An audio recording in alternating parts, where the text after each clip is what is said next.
แสงเทียนส่อง2,000 ปีที่พอจุดใกล้จะดับสิ้นสุดลงแล้วนะอาสุเจ้ายังโง่เขลาเบาปัญญาอีกไม่ช้าเทียนคงดับทั้งคำพีแสงพระธรรมล้ำประเทืองเรื่องส่องลาส่องแสงจากกว่าแสงสูญจำรวนหมายใช้แสงฉานสาดแสงฉายไร้ราคีแสงระวีสีธรรมางามลาวันแสงระยิบเปรตประยับประดับโลกสิ้นวิโยคโศกวินาศราชโมหันแสงประเทืองเรื่องส่องลามานานวันถึง2,500 กว่าพันษาการจงสืบแสงแรงใจเสริมเติมใจสู้เติมใจรู้เติมใจพัฒรักสืบสานให้แสงนี้มีสีสันนิรันดร์การสืบตำนานงานของพ่อต่อแสงธรรมแสงธรรมส่อง2,000 ปีที่พ่อจุดจะไม่ดับสิ้นสุดลงหรอกนะหากพวกเรามีทานศีลภาวนาทั้งโลกาคงแจ่มแจ้งด้วยแสงธรรมแสงธรรมส่อง2,000 ปีคำพีเปิดตื่นเสียเถิดฟังพระธรรมคำสั่งสอนพุทธองค์ทรงตรัสสรรพสิ่งไม่แน่นอนละนิพนธ์ภาวนาว่าพุทโธเปิดหนังสือใบหน้า1โยสุภะคะวาอะระหังสัมมาสัมพุทโธพระผู้มีพระภาคเจ้านั้นพระองค์ใดเป็นพระอรหันต์ดับเพลิงกิเลสเพลิงทุกข์สิ้นเชิงตรัสรู้ชอบได้โดยพระองค์เองสวากขาโตเยน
ริญพระผู้มีพระภาคเจ้าแม้ปรินิพพานนานแล้วทรงสร้างคุณอันสำเร็จประโยชน์ไว้แก่ข้าพเจ้าทั้งหลายปัจฉิมาชนกาลุกัมปบานาสาทรงมีพระหฤทัยอนุเคราะห์แก่พวกข้าพเจ้าแล้วอันเป็นชนรุ่นหลังอิเมสกการทุกขะปนาการะโพเตปฏิกันหาตุขอพระผู้มีพระภาคเจ้าจงรับเครื่องสักการะอันเป็นบรรณาการของคนยากทั้งหลายเหล่านี้อัมหากังติกรตังอิตายาสุขายาเพื่อประโยชน์และความสุขแก่ข้าพเจ้าทั้งหลายตลอดกาลและนานเทอญอะระหังสัมมาสัมพุทโธภะคะวาพระผู้มีพระภาคเจ้าเป็นพระอรหันต์ดับเพลิงกิเลสเพลิงทุกข์สิ้นเชิงตรัสรู้ชอบได้โดยพระองค์เองพุทธังภคะวันตังอภิวาเทมิข้าพเจ้าอภิวาทพระผู้มีพระภาคเจ้าผู้รู้ผู้ตื่นผู้เบิกบานสวากขาโตภะคะวะตาธัมโมพระธรรมเป็นธรรมที่พระผู้มีพระภาคเจ้าตรัสไว้ดีแล้วธัมมังนัมมัสสามิข้าพเจ้านมัสการพระธรรมสุปฏิปันโนภะคะวะโตสาวกสังโฆพระสงฆ์สาวกของพระผู้มีพระภาคเจ้าปฏิบัติดีแล้วสังฆังนัมมามิข้าพเจ้านอบน้อมพระสงฆ์อันตถานิพยันตังภคะวันตังวาจายะอภิกายิตุงอุปภาคณมการันเจวาพุทธานุสตินยัญจักกะโรมาเสนะโมตัสสะภะคะวะโตขอน้อมน้อมแด่พระผู้มีพระภาคเจ้าพระองค์นั้นอะระหะโตซึ่งเป็นผู้ไกลจากกิเลสสัมมาสัมพุทธัสสะตรัสรู้ชอบได้โดยพระองค์เองนะโมตัสสะภะคะวะโตขอน้อมน้อมแด่พระผู้มีพระภาคเจ้าพระองค์นั้นอะระหะโตซึ่งเป็นผู้ไกลจากกิเลสสัมมาสัมพุทธัสสะตรัสรู้ชอบได้โดยพระองค์เองนะโมตัสสะภะคะวะโต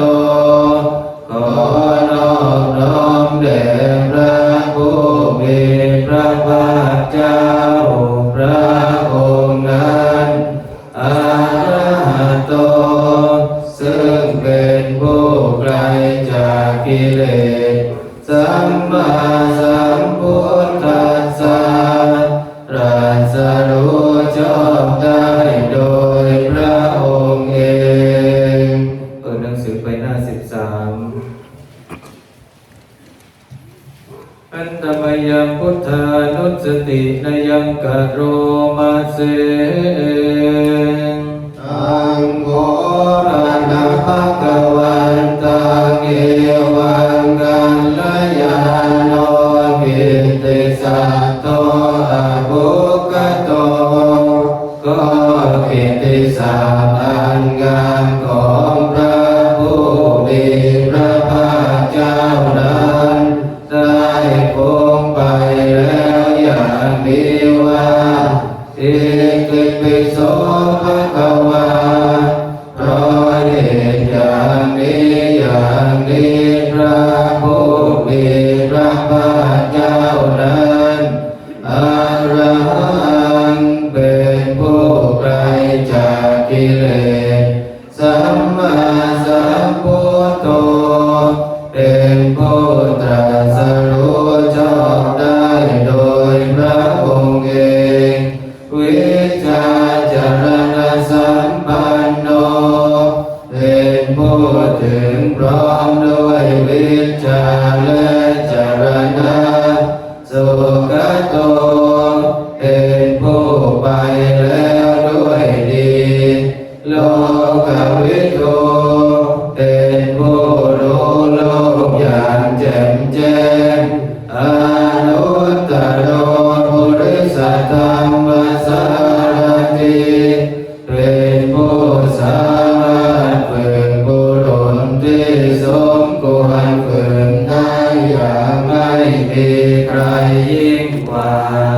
สัทธาเทวมนุษย์สานังเป็นครูผู้สอนของเท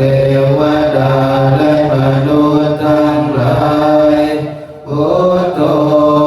เป็นผู้รู้ผู้ตื่นผู้เบิกบานด้วยธรรมภควาติเป็นผู้มีความจำเริญจำแนกธรรมสั่งสอนสัตว์ดังนี้นาติเมสรนังอัญญังพุทโธเมสรนังวรังสารณะอื่นของข้าพเจ้าไม่มีพระพุทธเจ้าเป็นสารณะอันประเสริฐของข้าพเจ้าเอเตนะสัจวัตเจนวัตตายังสัตตุสาสเนด้วยการกล่าวคำสัตย์นี้ข้าพเจ้าพึงเจริญในพระศาสนาของพระศาสดาพุทธังเมวันตมาเนนยังปุญญังปสุตังกิตาข้าพเจ้าผู้ไว้อยู่ซึ่งพระพุทธเจ้าได้ขนขวายคุณใหญ่ในบัดนี้สัพเพติอันตรายาเมวะเหสุกัสสะเตจะสาอันตรายทั้งปวงอย่าได้มีแก่ข้าพเจ้าด้วยเดชแห่งบุญนั้นกายเยนะวาจายวเจตสาวาด้วยกายก็ดีด้วยวาจาก็ดีด้วยใจก็ดีพุทเทปุกัมมันปะกตังมยายังกรรมหน้าติเตียนอันใดที่ข้าพเจ้ากระทำแล้วในพระพุทธเจ้า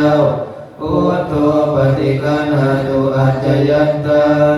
ขอพระพุทธเจ้าจงงดซึ่งโทษล่วงเกินอันนั้นอารันตริสังวนิตุมวะพุทเทเพื่อการสำรวมระวังในพระพุทธเจ้าในการต่อไปอันธรรมยังธรรมานุสตินายังกะโรมาเสวะโต ภะคะวตาธัมโมพระธรรมเป็นสิ่งที่พระผู้มีพระภาคเจ้าได้ตรัสไว้ดีแล้วสันทิฏฐิโกเป็นสิ่งที่ผู้ศึกษาและปฏิบัติพึงเห็นได้ด้วยตนเองอากาลิโกเป็นสิ่งที่ปฏิบัติได้และให้ผลได้ไม่จำกัดการเอหิปัสสิโกเป็นสิ่งที่ควรกล่าวกับผู้อื่นว่าท่านจงมาดูเถิดโอปนัญิโกเป็นสิ่งที่ควรน้อมเข้ามาใส่ตัวปัจจัตตังเวทิตาโพวิญโยหิติเป็นสิ่งที่ผู้รู้ก็รู้ได้เฉพาะตนดังนี้นัตถิเมสรณังอัญญังธัมโมเมสรณังวรังสารณะอื่นของข้าพเจ้าไม่มีพระ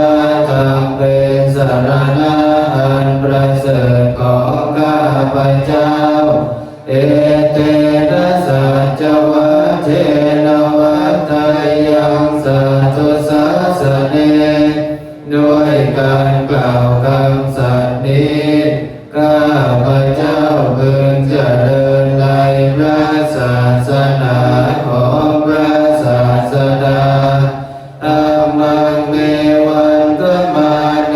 นยังปุญญังวสุตังอิตังข้าพเจ้าผู้ไว้อยู่ซึ่งพระธรรมได้ขวนขวายบนใดในบัดนี้สัพเพเปอันตรายาเมมะเหสุตัสสะเตจัสสะอันตรายทั้งปวงอย่าได้มีแก่ข้าพเจ้าด้วยเดชแห่งบุญนั้นกายเยนะวาจายวเจตสาวาด้วยกายก็ดีด้วยวาจาก็ดีด้วยใจก็ดีธรรมเมกุกัมมังปะกตังมยายังกรรมหน้าติเตียนนั้นใดที่ข้าพเจ้ากระทำแล้วในพระธรรมธัมโมปฏิคันหาตุอัจจยันตังขอพระธรรมจงงดซึ่งโทษล่วงเกินนั้นกาลันตะเรสังวริตุงวะธรรมเมเพื่อการสำรวมระวังในพระธรรมในการต่อไปอันธรรมยังสังขารุสตินายังกโรมาเสสุปฏิปันโนภะคะวะโตสาวกสังโฆพระสงฆ์สาวกของพระผู้มีพระภาคเจ้าผู้ใดปฏิบัติดีแล้วอุชุปฏิปันโนภะคะวะโตสาวกสังโฆพระสงฆ์สาวกของพระผู้มีพระภาคเจ้าผู้ใดปฏิบัติลงแล้วยายะปฏิปันโนภะคะวะโตสาวกสังโฆพระสงฆ์สาวกของพระผู้มีพระภาคเจ้าผู้ใดปฏิบัติเพื่อรู้ธรรมเป็นเครื่องออกจากทุกข์แล้วสัพเพจิปฏิปันโน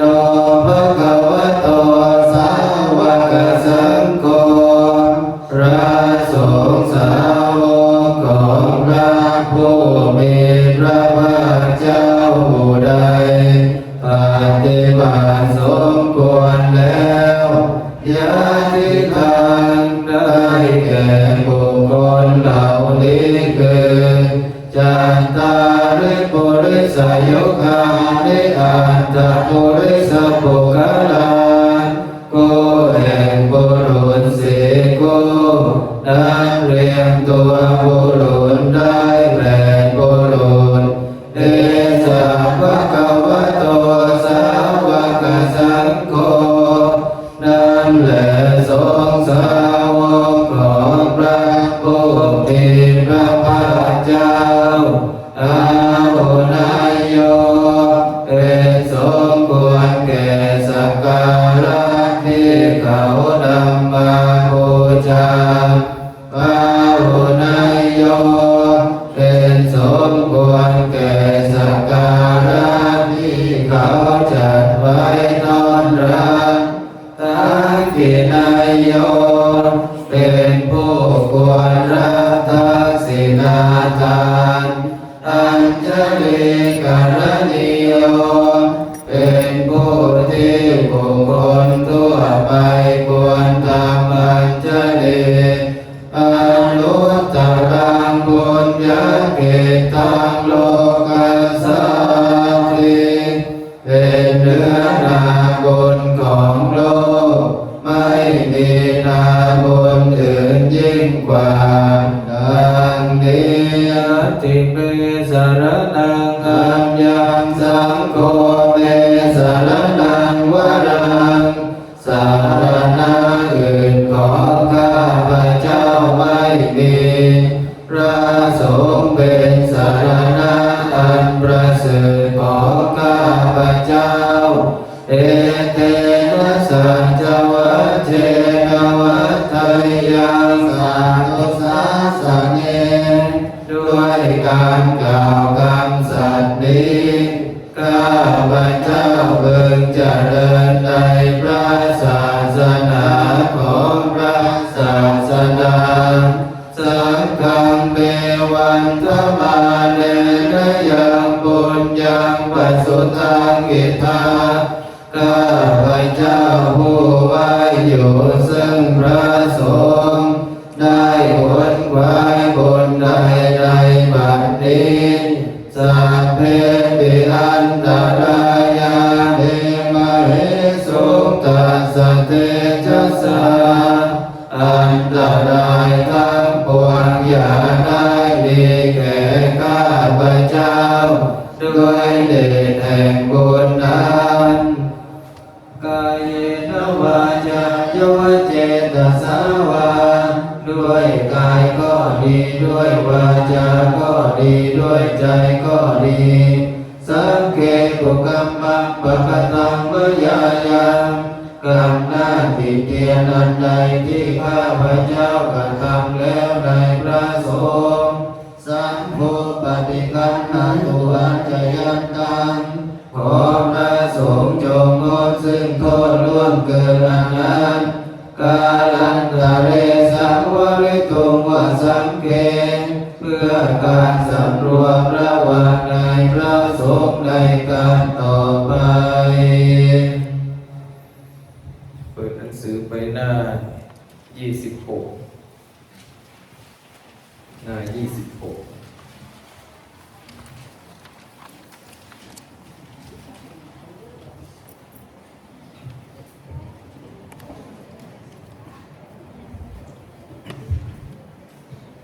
อันตมยังกติตาปัจเจเวกนะปะทังปนามาเสอาจามยาปัจเจเว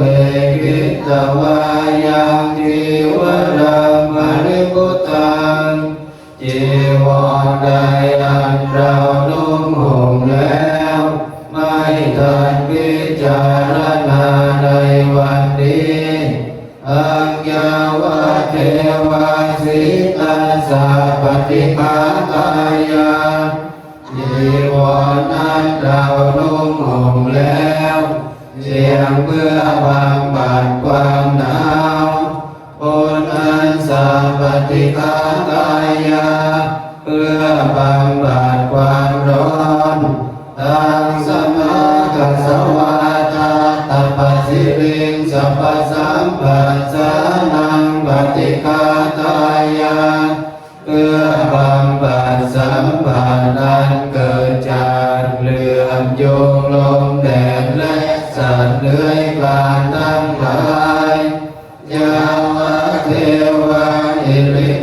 วินาปฏิจจตนาตังและเพียงเพื่อปกปิดอวัยวะอันให้เกิดความละอายอาจพยาปัจจเวกิตอวายโยปินทปาโตปริพุตโตปินทปาใดอันเราฉันแล้วไม่หลังพิจารณาในวันนี้โสเทวะทวายาบิณฑบาตนั้นเราฉันแล้วไม่ใช่เป็นไปเพื่อความเพลิดเพลินสนุกสนานนามัทายาไม่ใช่เป็นไปเพื่อความเมามันเกิดกำลังพลังทางกายนามันดานายาไม่ใช่เป็นไปเพื่อประดับนาวิโภสนายาไม่ใช่เป็นไปเพื่อตกแต่งยาวะเทวาหิมัสสกายาสถิติยาแต่ให้เป็นไปเพียงเพื่อความตั้งอยู่ได้แห่งกายนี้ยาปนายาเพื่อความเป็นไปได้ของอัตภาพวิสุปารติยาเพื่อความสิ้นไปแห่งความลำบากทางกายรัมมจริยานุกหายาเพื่ออนุเคราะห์แก่การประพฤติพรหมจรรย์อิติปุรานันจะเวทนาปัจจิหังคามิด้วยการทำอย่างนี้เราย่อมระงับเสียได้ซึ่งทุกขเวทนาเก่าคือความหิวนาวันจะเวทนานาอุปาเทสามิ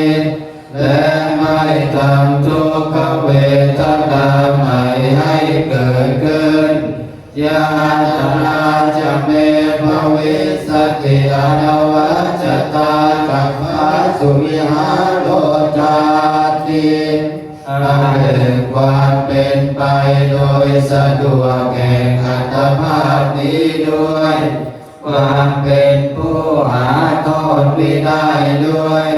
และความเป็นอยู่โดยผาสุกด้วยจะมีแก่เราดังนี้จะไม่ยาปัจจเวกิตวายังเสนาสนังปริพุตังเสนาสนะใดอันเราใช้สอยแล้วไม่ทันพิจารณาในวันนี้อังยาวะเทวาสิตาสัพปฏิฆาตายาเสนาสนะนั้นเราใช้สอยแล้ว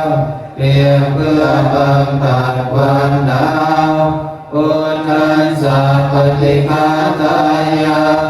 เพื่อบำบัดความร้อนดังสมากัสสวะตาตัปสิลิงสัพพสัมปัสสานังปฏิฆาตายา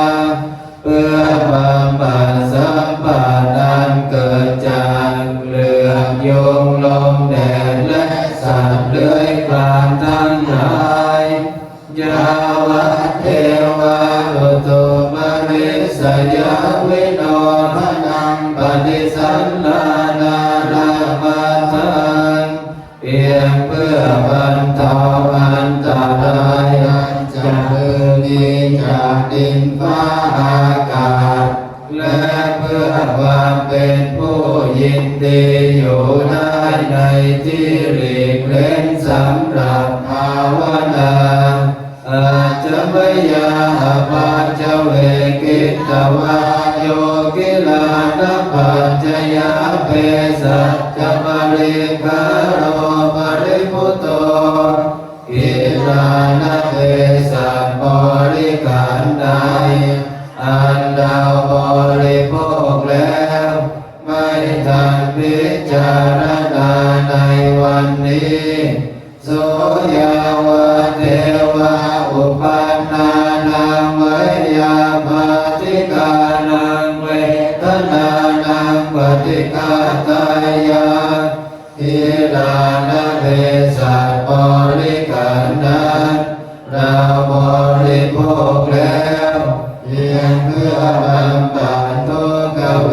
ทนาอันบังเกิดขึ้นแล้วมีอาพาธต่างๆเป็นบุญอาภยาปัจจาปรมัตถายาติเพื่อความเป็นผู้ไม่มีโรคเบียดเบียนเป็นอย่างยิ่งดังนี้เปิดหนังสือไปหน้า43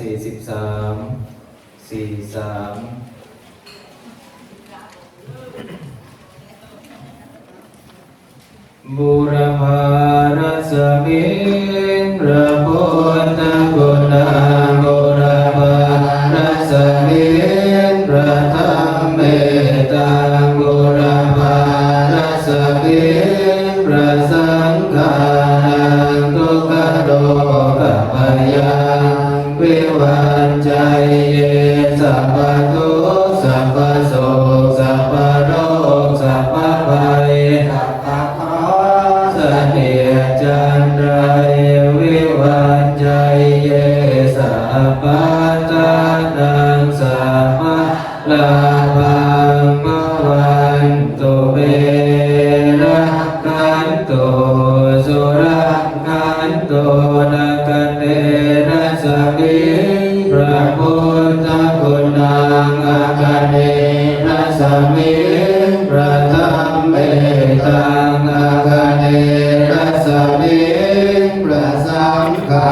นังทุกขโลกภัยยังวิวันชัยเยสัพพทุกข์สัพพโศกสัพพโรคสัพพภัยสัพพโคเสนียจันไรวิวันชัยเยสัพพทานังสัพพตาพังภวันตุเมรังคันตุสุรังคันตุทักษิณสมิงพระพุทธคุณังทักษิณสมิงพระธรรมเมตังทักษิณสมิงพระสังฆานังทุกขโลกภัยยังวิวันใจเยสัพพทุกข์สัพพโศกสัพพโรคสัพพภัยสัพพโคเสนียจันไรวิวันใจเยสัพพทานังสัพพลาภังภวันตุเบรักขันตุสุรักขันตุหรณีรัสมิงพระพุทธคุณังหรณีรัสมิงพระธรรมเมตังหรณีรัสมิงพระสังฆานังทุกขโลกภัยยังวิวันชัยเยสัพพทุกข์สัพพโศกสัพพโรคสัพพภัยสัพพโคเสนียจันไรวิวันชัยเยสัพพทานังสัพพลาภังภวันตุเบรักขันตุสุรักขันตุปัจจิมรัสมิงพระพุทธคุณังปัจจิมรัสมิงพระธรรมเมตังปัจจิมรัสมิงพระสังฆานังทุกขโลกภัยยังวิวันชัยเยสัพพทุกข์สัพพโศกสัพพโรคสัพพภัยสัพพโคเสนียจันไรวิวันชัยเยสัพพทานังสัพพลาภังภวันตุเมรักขันตุ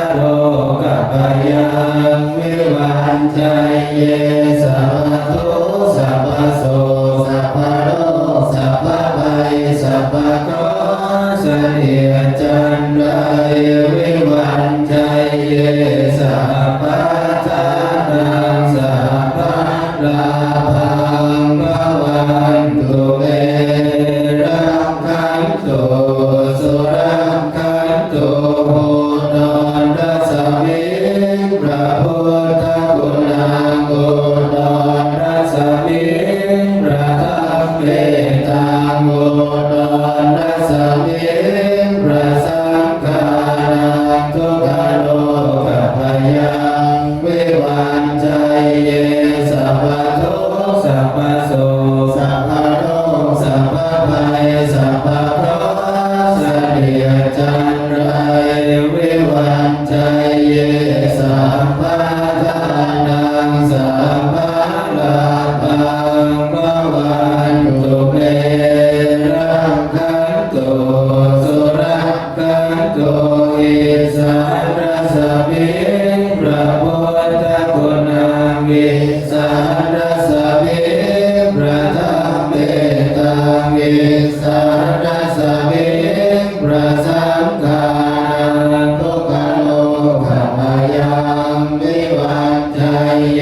สัพพทุกข์สัพพโสกสัพพโรคสัพพภัยสัพพเคราะห์เสนียดจันไรวิวันชัยเยสัพพทานังสัพพลาภังภวันตุเตรักขันตุสุรักขันตุปัทวีรัสมิงพระพุทธคุณังปัทวีรัสมิงพระธรรมเมตังปัทวีรัสมิงพระสังฆานังทุกขโลกพยังวิวันชัยเยสัพพทุกข์สัพพโสกสัพพโรคสัพพภัยสัพพเคราะห์เสนียดจันไรวิวันชัยเยสัพพทานังสัพพลาภังภวันตุเมรังคันตุสุรักขันตุอาการรัสมิงพระพุทธคุณังอาการรัสมิงพระธรรมเมตังอาการรัสมิงพระสังฆานังทุกขโลกพยังวิวันชัยเยสัพพทุกข์สัพพโสกสัพพโรคสัพพภัยสัพพเคราะห์เสนียดจันไรวิวันชัยเยสัพพทานังสัพพลาภังภวันตุเตรักขันตุสุรักขันตุ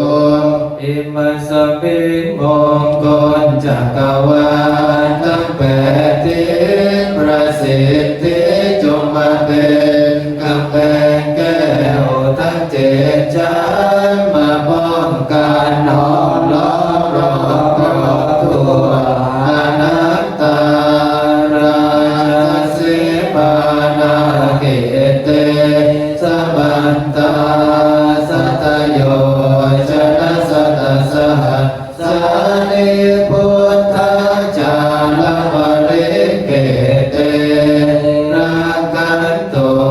สุรักขันตุอิมัสสมิงมงคลจักรวาลทั้งแปดทิศประสิทธิจงมาเป็นกำแพงแก้วทั้งเจ็ดชั้นมาป้องกันล้อมรอบรอบทั่วอนัตตาราชสิมานาเกเตสมันตาสัตโยชนะสัตสหัสสานิธรรมจารปริเกเตรักขันตุสุรักขันตุอิมัสสมิงมงคลจักรวาลทั้งแปดทิศประสิทธิจงมาเป็นกำแพงแก้วทั้งเจ็ดชั้นมาป้องกันห้อมล้อมรอบรอบทั่วอนัตตาราชสิมานาเกเตสมันตาสัตโยชนะสัตสหัสสานิปัจเจกพุทธจารปริเก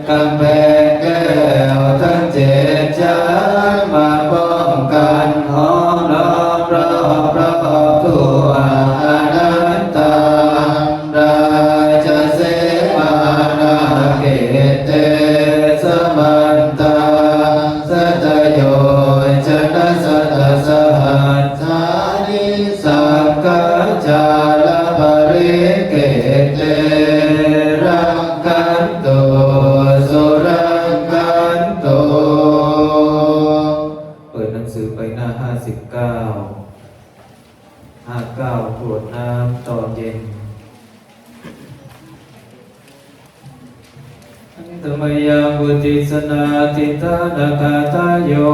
ปนามาเสทินาบุญญากรรมเวนาด้วยบุญนี้อุทิศให้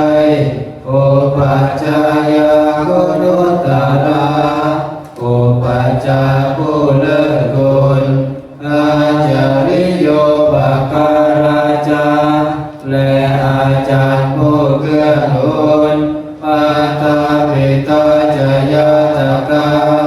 ทั้งพ่อแม่และพวกญาติสุริโยจันทิปาราชาสุจันเลราชาคุณวันตานาราปิจาผู้ทรงคุณหรือสูงจาพระมหาราชาอินทราชาโรมาและอินทราโลกปาราชาเทวตาทั้งถวยเทพและโลกบาลยะโมวิตามนุสาจาโยมาราปนุตติมัจจตาเวริกาปิจาผู้เป็นพระผู้จอมพา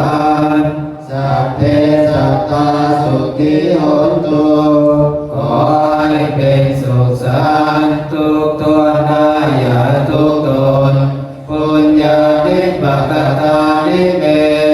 บุญของที่ข้าทำจงช่วยอำนวยสุภผลสุขังจติวิทังสินโตให้สุขสันต์อย่างล้นกิปังปาเปทโววัตังให้รู้ถึงนิพพานพลันอิปินาปุญญกรรมเมนาด้วยบุญดีที่เราทำอิปินาบุติเสนาจาและบุติให้พวงสัตว์กิปะหังสุลเพเจวา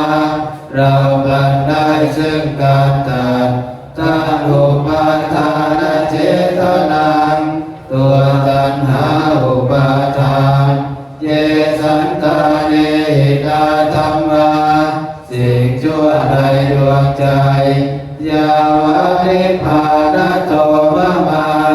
กว่าเราจะถึงนิพพานนันสันตุสัพพะอาเยวะมาลายสิ้นจากสันดานยัตถาจาโตภเวภเวทุกภพที่เราเกิดผู้จุจิตตังสติปัญญามีจิตตรงและสติทั้งปัญญาอันประเสริฐสันเลโกวิริยามินาพร้อมทั้งความเพียรเลิศเป็นเครื่องบูดกิเลสหายมานาลพันตุโลกาสังโอกาสอย่าเพิ่งมีแก่หมู่มารสิ้นทั้งหลายกาตุนจะวิริยสุเมเป็นจ้องประทุษร้ายทำลายล้างความเพียรชมพุทธาทิปวโรนาโทพระพุทธผู้บวรนาธัมโมนาโทวรุตตโมพระธรรมที่พึงอุดมนาโทปัจเจกพุทโธจาพระปัจเจกพุทธสงฆ์สังโฆนาโทตโนมะมังโตพระสงฆ์ที่พึงไปยอมเอโสธัมมานุภาเวนะด้วยอานุภาพนั้นมาโรกาสังละพันตุมาขอหมู่กามอย่าได้ชมทัสสะปุญญานุภาเวนะด้วยเดชบุญทั้งสิบปองมาโรกาสังละพันตุมาอย่าเปิดโอกาสแก่มารทั้งหลายเถิดเปิดหนังสือไปหน้า103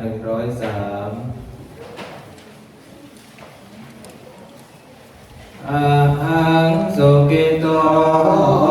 วิขอให้ข้าพเจ้ามีความสุขปราศจากทุกข์และเว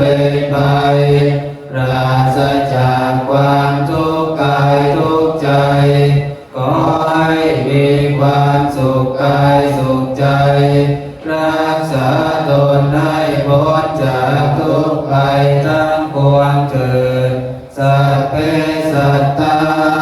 สัตว์ทั้งหลายทั้งปวงที่เป็นเพื่อนทุกข์เกิดแก่เจ็บตายช่วยกันทั้งหมดทั้งสิ้นอาเวราหุนตุจงเป็นสุขเป็นสุขเถิดอย่าได้มีเวรแก่กันและกันเลยอาภัยยาปัจจาหุนตุจงเป็นสุขเป็นสุขเถิดอย่าได้พยาบาทเบียดเบียนซึ่งกันและกันเลยอานิกาหุนตุจงเป็นสุขเป็นสุขเถิดอย่าได้มีความทุกข์กายทุกข์ใจเลยสุขีอัตตานังบริหารันตุจงมีความสุขกายสุขใจรักษาตนให้พ้นจากทุกข์ภัยทั้งปวงเถิดอิทังเมปุญญาภาคังสัพพสัตตานังเทมิข้าพเจ้าขออุทิศส่วนกุศลนี้ให้แก่บิดามารดาปู่ย่าตายายครูบาอาจารย์ทั้งหลายทั้งเจ้ากรรมนายเวรทั้งหลายและเทพบุตรเทพธิดาทุกตัวตนขอให้ท่านทั้งหลายเหล่านั้นจงอนุโมทนาในส่วนกุศลนี้ที่ถึงทุกข์ขอให้พ้นจากทุกข์ที่มีความสุขขอให้สุขยิ่งขึ้นไปด้วยกัน